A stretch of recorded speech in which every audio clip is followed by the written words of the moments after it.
আজকে আমি চলে এসেছি বায়োজিনে বায়ো হাইড্রা ফেসিয়াল করতে। আমি নিজে হাইড্রা ফেসিয়াল করানোর পরে আজকে তোমাদের সাথে একদম live proof authentic review share করব। আসসালামু আলাইকুম সবাইকে, কেমন আছো সবাই? আশা করি সবাই ভালো আছো। তোমরা সবাই জানো যে আমি আমার ফুপুর বাসায় বেড়াতে এসেছি। শুধু বেড়াতে না, এবার আমি কিছু ইম্পর্টেন্ট কাজেও এসেছি যেটা আমি তোমাদের সাথে শেয়ার করেছি। যাই হোক, ফুপুর বাসার দ্বিতীয় দিনে আজকে আমি যাচ্ছি বায়োজিন সেন্টারে। আমি আসলে গ্রামে কোনো পার্লারে যাই না, কখনো ফেসিয়ালও করাই না, কিন্তু ঢাকায় আসলে আমার পার্লারে যাওয়া হয়। বেশ কয়েক মাস হয়ে গেছে আমার কোনো পার্লারে যাওয়া হয়নি। ত্বকটা মনে হচ্ছে যে অনেকটাই রুক্ষ রুক্ষ হয়ে গেছে। আর আমি ভেবেছি যে এবার কোনো পার্লারে গিয়ে ফেসিয়াল করাবো না। তো আমি বায়োজিনে গিয়ে বায়োহাইড্রা ফেসিয়াল করাবো। আজকে বায়োহাইড্রা ফেসিয়াল করিয়ে তো ফেসিয়ালটা কিভাবে করানো হয় এবং ফেসিয়ালটা করার পর আমি আসলে সন্তুষ্ট হয়েছি কিনা, যতটা প্রত্যাশা করে যাচ্ছি আমার প্রত্যাশার কতটুকু পূরণ হয়েছে সবকিছু তোমাদের সাথে আমি লাইভ প্রুফ শেয়ার করব। আর তাই বায়োহাইড্রা ফেসিয়ালের অথেন্টিক রিভিউ দেওয়ার আগে তোমাদের কাছে ছোট্ট একটা রিকোয়েস্ট, অবশ্যই আমার ব্লগটা পুরোপুরি দেখবে আর চট করে আমার চ্যানেলটা সাবস্ক্রাইব করে রাখো আর পাশে থাকা বেল বাটনটা ক্লিক করে দাও, যাতে করে তোমরা পরবর্তীতে আমার উপকারী ব্লগগুলো এবং এত সুন্দর সুন্দর ব্লগগুলো দেখতে পারো। আজকে আমি আমার একজন আপুর সাথে যাচ্ছি, কারণ এই আপু ছোটবেলা থেকে ঢাকা শহরেই বড় হয়েছে আর ঢাকা শহরের রাস্তাঘাট সে অনেক ভালো চেনে। আর আপুর কোলে আছে, দেখতে পাচ্ছ, আপুর কিউট বেবিটা।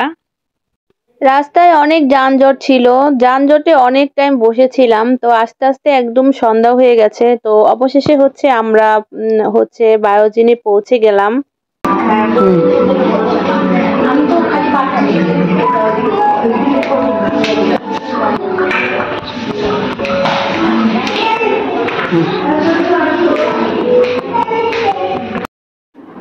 বায়োজিনে আমি কখনো আসিনি, আজকে ফার্স্ট টাইম। তো আসার পরে একটু ভালো করে দেখতেছিলাম। তো সেন্টারটা তো দেখে ভালোই লাগতেছিল, কিন্তু কাজ কেমন হবে, মানে আমার যে বায়োহাইড্রা ফেসিয়ালটা সেটা কেমন হবে জানি না।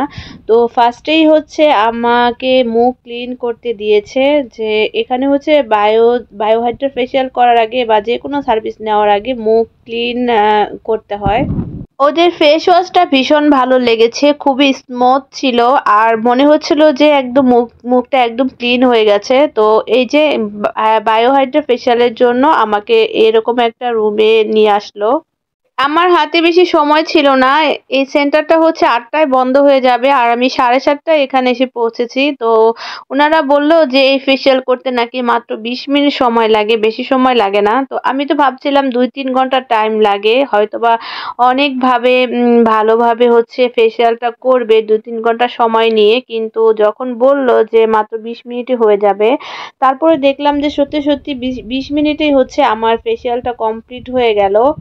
বায়োজিনি সেন্টারের ভেতরে অথবা বায়োজিনের যে কোনো সার্ভিস ভিডিও শুট করার জন্য কর্তৃপক্ষের পারমিশন নিতে হয়, কিন্তু আমাদের হাতে সময় ছিল না, যার কারণে আমরা পারমিশন নিতে পারিনি। তো আমার আপু লুকিয়ে লুকিয়ে কিছুটা ভিডিও করতেছিল। একটা মেশিন দিয়ে 4-5 মিনিটের মতো একটু ঘষাঘষি করেছিল মুখটা, এই আর কি। ওইটা আপু ভিডিও শুট করতে পারেনি। আমার ফেসিয়াল কমপ্লিট হওয়ার পর আমাকে বলেছিল শুধু পানি দিয়ে মুখটা একটু ওয়াশ করতে এবং মুছে ফেলতে, তো আমি সেটাই করতেছিলাম। তো সর্বোপরি যদি আমার কাছে তোমরা রিভিউ চাও, অনেস্ট রিভিউ, একদম অনেস্ট রিভিউ আমি দিচ্ছি। আমার কাছে বায়োহাইড্রা ফেসিয়ালের অভিজ্ঞতা ছিল একদমই বাজে। আপু আমার মুখ দেখে বলতেছিল যে আমার মুখ একটু ক্লিন হয়নি এবং একটুখানিও ফ্রেশ হয়নি। আমিও আয়নায় দেখে সেটাই বুঝতেছিলাম, আগের মতোই রয়েছে। নর্মাল একটা ফেসিয়াল করার পরেও মুখটা যেমন ক্লিন হয়ে যায় এবং একটু ব্রাইট ব্রাইট লাগে, এখানে সেটাও লাগতেছিল না। নাকের পোর্সে যে শালগুলো থাকে, নর্মাল একটা ফেসিয়াল করলেও কিন্তু সেই শালগুলো তুলে ফেলা হয় এবং নাকটা ক্লিন করে দেওয়া হয়, কিন্তু এই ফেসিয়ালে সেটাও করা হয়নি। তো নাকের শালগুলো আগের মতোই ছিল। তো আপু বলতেছিল এটা কোন ধরনের ফেসিয়াল, এত কিছু শুনলাম বায়োহাইড্রা ফেসিয়াল সম্পর্কে, অথচ এটা কোনো কিছুই না, এর চাইতে একটা নর্মাল ফেসিয়ালও অনেক ভালো।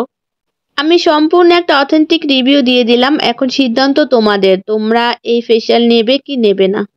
আজকে তাহলে এ পর্যন্তই, সবাই ভালো থেকো, আল্লাহ হাফেজ।